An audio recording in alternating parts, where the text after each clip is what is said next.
Book का नाम है 17 एंटी प्रोक्रास्टिनेशन हैक्स। तो इसके जो की पॉइंट्स हैं सिर्फ उनको हम एक रैपिड रिवीजन में देख लेते हैं। ऐसा अलग अलग स्टडी से हमें ये पता चलता है कि कैसे ज़्यादातर जो इंटेलिजेंट पीपल हैं, जो बुद्धिमान लोग होते हैं, वो ज़्यादा कल करते हैं, क्योंकि वो जब कोई काम स्टार्ट करते हैं फिर उसके बाद वो एक मतलब उनका जो एक फ्लो स्टेट जब एक बार बनता है ना, फिर उसके बाद उनको ये रहता है कि यार अब उतना इंटरेस्टिंग नहीं लग रहा है, फिर धीरे धीरे करके वो चीज़ों को टालने लग जाते हैं। और कई बार ऐसा भी देखा गया है कि जब उनका जो पीरियड होता है टालने का, उसी के बीच में उनको और भी ज़्यादा क्रिएटिव आइडियाज़ भी आ जाते हैं। फॉर एग्जांपल अगर हम स्टीफन की बात कर लें, जो कि ऑथर थे, तो उनकी लाइफ को अगर हम ध्यान से एनालाइज करें तो उनका ये मानना है कि कैसे most of the best creative उनके पैराग्राफ्स जो बहुत ज़्यादा वायरल थे, जो उनके रीडर्स थे उनके बीच में, तो उनको यही था कि वो जो आइडियाज़ थे, जैसे कि कोई पैराग्राफ लिख दिया है, उसको बार बार एडिट किया, तो जो दी बेस्ट आइडियाज़ आते थे वो ये जो पीरियड होता था जब वो टाल रहे होते थे उसी के बीच में आता था। तो ऐसा नहीं है कि हर वक्त टालना कोई गलत चीज़ है, लेकिन हाँ, अगर हम रेगुलर बेसिस पे ऐसा कुछ कर रहे हैं तो ये चीज़ें गलत हो जाती हैं। तो थोड़ा बहुत टालना ठीक ही है, लेकिन बहुत ज़्यादा टालना वो सही नहीं है। तो हम यहाँ पे वही जो नेगेटिव वाली प्रोक्रास्टिनेशन है उसी पे बात करेंगे और उसी के हैक्स को देखेंगे। इसमें आ जाता है कि कैसे ऑथर बोलते हैं कि develop the next action habit. मतलब ये कि जैसे कि आपका जो भी काम है उसको आपको डूएबल बनाना होगा। फॉर एग्जाम्पल अगर आप अपने आप से ये बोलते हो कि सिर्फ 10 मिनट ही ये काम करना है, ठीक है, तो वो आप कर ले जाओगे, अच्छे से कर ले जाओगे, एज़ कम्पेयर टू आप बोलोगे कि मुझे 2 घंटे तक ये काम करना है। ठीक, तो एक नेक्स्ट एक्शन हैबिट हमें बनानी है, मीन्स कि स्मॉल टास्क पे ज़्यादा फोकस रहे तो बेटर होगा। फॉर एग्जाम्पल एक जंगल अगर आप ध्यान से देखोगे तो वो क्या है, वो कुछ भी नहीं है, बस अलग अलग पेड़ हैं और उनको अगर हम इकट्ठा कर देते हैं तो वही हो जाता है कि हाँ ये जंगल है। तो वैसे ही है कि अगर हम एक पेड़ पे एक बार में फोकस करते हैं तो उस तरीके से एक एग्जांपल के जरिए समझाया है कि कैसे हमें एक बार में एक ही जगह पे फोकस करना है। स्मॉल टास्क पे फोकस करेंगे तो हमें धीरे धीरे कॉन्फिडेंस भी आते जाएगा।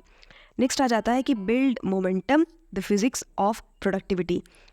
तो ऐसा आपने भी एक्सपीरियंस किया होगा और सबने एक्सपीरियंस किया है कि कैसे जब हम एक काम ख़त्म करते हैं, let's say 6 to do list थे, जब एक पूरा करते हैं तो हमें खुद को बहुत अच्छा लगता है, जिसको बोलते हैं डोपामिन का हिट मिलता है, और उसके बाद ये रहता है कि हाँ यार अगर ये हो सकता है तो नेक्स्ट भी हो ही जाएगा। तो वो धीरे धीरे करके एक मोमेंटम बिल्ड होता है। तो वो जब होने स्टार्ट हो जाता है तो ये चीज़ें हम टॉपर्स में और क्रिएटिव जो राइटर्स हैं और भी बहुत सारे अलग फील्ड होते हैं उन सब में देखने मिलता है, स्पेशली जो स्पीडी हैं और बहुत ज़्यादा प्रोडक्टिव हैं। नेक्स्ट आ जाता है make a tasty to do list. तो वही है कि जब हम टू डू लिस्ट बना रहे होते हैं तो चीज़ों को सिंपल रखें, ईजी रखें, एक्शनेबल रखें। नेक्स्ट है 2 मिनट रूल। ये क्या है? 2 मिनट रूल बस यही कहता है कि कैसे जो चीज़ें हमें मतलब तुरंत ही कर देनी चाहिए, तुरंत कर लेना चाहिए। फॉर एग्जाम्पल अगर आपको पता है कि ये इनबॉक्स है ना, तो उसमें मैसेज है बहुत इंपॉर्टेंट आया, तो एक बार देख लें। ठीक, तो स्पेशली यही रूल है कि जो छोटे काम है उसको कर लेना चाहिए। Number 6, set macro goals and micro quotas. ये क्या है? देखो, मैक्रो गोल्स सेटिंग और माइक्रो कोटास के बारे में ऑथर ये बोलते हैं कि कैसे एक स्टोरी से समझाते हैं कि एंथनी नाम था, उनका एक ड्रीम था कि उन्हें नॉवलिस्ट बनना है, और क्योंकि उनका 9 to 5 जॉब था तो उनके पास टाइम नहीं बचता था। फिर एक दिन उन्होंने ठान लिया कि मुझे तो करना ही है। तो उन्होंने क्या किया कि सुबह जो 5 से 8 का वक्त होता है, उनका था कि सीधा टाइमर लगाना है और 5 बजे टेबल पे बैठ जाना है और लिखना स्टार्ट करना है, और जैसे ही 8 बजेंगे वहाँ से उठ जाना है। तो यही उनका जो रूटीन था उन्होंने डे 1 से और लास्ट तक किया, और आप यकीन मानो अंत में उनको इस चीज़ का रिजल्ट भी मिला। फॉर एग्जांपल उन्होंने 9 to 5 जॉब के साथ साथ 40+ नॉवेल्स और 10 से ज़्यादा अलग अलग शॉर्ट स्टोरीज़ लिखे थे, और ये बहुत बड़ा अचीवमेंट होता है। सेम चीज़ जाता है अगर आपने बायोग्राफीज़ पढ़ी होंगी स्टीफन हॉकिंग के बारे में, तो उनका रहता था कि मुझे 6 पेज, सिर्फ 6 पेज डेली लिखना है। अब इसको बोलते हैं कंसिस्टेंसी, करना है तो मतलब करना है। तो 6 पेज का उनका पर डे का टारगेट होता था। अब बात को समझो, देखो 6 पेज पर डे, वो भी एक क्रिएटिव थिंकिंग के साथ लिखना, ये कोई आसान काम नहीं होता है। लेकिन उन्होंने ये रहता था कि वो अपने आप को फोर्स करते, इसको बोलते हैं कि कंफर्ट जोन को छोड़ देते थे, और बहुत मेहनत करके ये चीज़ें उन्होंने हासिल करी। और अंत में आप देख सकते हो कि कैसे एक होता है ना कि बहुत स्पीड में कुछ लोग सोचते हैं और जल्दी जल्दी सोचते हैं, जल्दी जल्दी लिखते हैं, उसमें उनका बहुत नाम है। और ऐसा नहीं है कि बहुत हड़बड़ी के चक्कर में जो उनकी क्वालिटी है उससे कुछ कॉम्प्रोमाइज़ किया गया है, बिल्कुल भी ऐसा नहीं है। अगर आपने कुछ बुक्स उनकी पढ़ी होंगी तो आपको पता होगा। तो उनका ये टारगेट होता था कि 6 पेज पर डे। तो इसके बारे में आप सोच सकते हो, जैसे आपको ठीक लगे। तो अपना मैक्रो गोल्स और माइक्रो कोटास रेगुलर बेसिस पे कंसिस्टेंटली फॉलो करना है। नेक्स्ट है टाइम ब्लॉक्स। ये सबको पता है, लेकिन फिर भी बता दिया जाता है कि टाइम ब्लॉक्स का मतलब होता है कि आप एक A4 शीट लेते हो और उसमें लिखते हो कि सुबह लेट से अगर आप 5 बजे उठते हो तो 5 से 6 क्या करना है। हाँ, मतलब हर घंटे का पूरा एक डिटेल होगा। ये तो बहुत सारे अलग अलग वर्कशॉप्स में भी सिखाते हैं कि टाइम मैनेजमेंट की जब बात आती है, सेम चीज़ है कि स्कूल कॉलेज में भी अब तो सिखाते हैं। तो वहाँ पे ये रहता है कि आपको अपना टाइम मैनेज कैसे करना है। तो आपके पास हर घंटे का हिसाब होना चाहिए कि मैंने क्या किया है। तो स्पेशली लेट से अगर किसी को शॉर्ट्स देखने की लत लगी है, या ऐसे ही चल जाते हैं फेसबुक पे, ऐसे ही बहुत अच्छे अच्छे दोस्त मिल गए हैं तो उनके साथ 3-4 घंटे की गॉसिप चलती है। तो उसमें क्या होगा कि वो जब लिखेंगे ना ऑन पेपर कि 4 घंटे मैंने गॉसिप करी, तो उनको बहुत गिल्ट वाली फीलिंग आएगी कि अरे यार ऐसे थोड़ी होता है, 4 घंटे में तो कुछ भी सीख सकते थे। लेट्स से HTML तो एटलीस्ट सीख सकते थे, या कुछ भी, मतलब जहाँ मन लगे जिसका जैसे। तो उससे थोड़ा मतलब देखो ना पॉजिटिव इम्पैक्ट पड़ता है हमारी लाइफ पे। गॉसिप से हमें कुछ नहीं मिलने वाला है। तो इंसान सोचता है बैठ के। टाइम ब्लॉकिंग का ये, अगर मुझे बोलना हो कि टाइम ब्लॉकिंग को एक सेंटेंस में बोल दो तो मैं बोलूँ कि टाइम ब्लॉकिंग जो है वो दी बेस्ट मेथड होता है सेल्फ रिफ्लेक्शन का। हम अगर पूरा कर पाए ठीक है, नहीं पूरा कर पाए तो हमें साफ साफ ऑन पेपर दिखता है कि इस टाइम क्या क्या, इस टाइम क्या क्या। और हाँ, अगर दिक्कत हो रही है तो आप ये कर सकते हो कि अपने मोबाइल में ही अलार्म क्लॉक लगा सकते हो हर घंटे का। तो ये भी ठीक है, पता चलते रहेगा कि हर घंटे पर क्या क्या किया और लिख के आ जाएंगे। ये है time blocking. Next, but in chair method, मतलब कि आपको अपने स्टडी टेबल पे बैठना है और बट इन द चेयर, तो ऑब्वियसली मतलब सीटिंग पोजीशन की यहाँ पे बात हो रही है। उसके बाद थोड़ी देर तक ऐसे ही बैठे रहना है। मेक श्योर मोबाइल आसपास नहीं हो। उससे होगा क्या, आप देखोगे 5 मिनट हुए, 7 मिनट हुए, 10 मिनट हुए, फिर आपको जो पढ़ना है, लेट्स से फिजिक्स पढ़ना है, तो फिजिक्स की बुक सामने है और रफ है, तो आप देखोगे कुछ टाइम बाद आप फिजिक्स पढ़ रहे होगे, एक्चुअल में पढ़ रहे होगे। क्यों? क्योंकि आपने अपने आप को डिस्ट्रैक्ट होने का मौका ही नहीं दिया है। तो ये चीज़ है। नेक्स्ट है एयरप्लेन डेज। तो इसमें बस वही है कि मोबाइल को एयरप्लेन मोड पे डाल के दूसरे रूम में रख सकते हैं या अपने ही रूम में रख सकते हैं, लेकिन नोटिफिकेशन ऑफ हो और एयरप्लेन मोड ठीक है। नेक्स्ट है create a distraction to do list. एक स्टडी सेशन है, पढ़ाई कर रहे हैं ठीक, अचानक से दिमाग में आता है कि पानी पूरी कैसे बनता है, तो अब इसको भाग के गए गूगल पे सर्च करने। तो ये क्या है? ये है एक डिस्ट्रैक्टिव थॉट है। तो छोटे से कागज़ पे लिख सकते हैं कि डिस्ट्रैक्शन टू डू लिस्ट। तो उसमें लिख सकते हैं कि कुछ फालतू के क्यूरियोसिटी वाले क्वेश्चंस देखने हैं और 1-2 सॉन्ग सुनने हैं। तो उससे क्या होगा कि माइंड को पता होगा कि 15 मिनट का सेशन तो है ना दिन भर में, उस टाइम जाके थोड़ी बहुत मस्ती कर लेंगे। ये चीज़ है। नेक्स्ट है 10+2 × 5 मेथड। ये क्या है?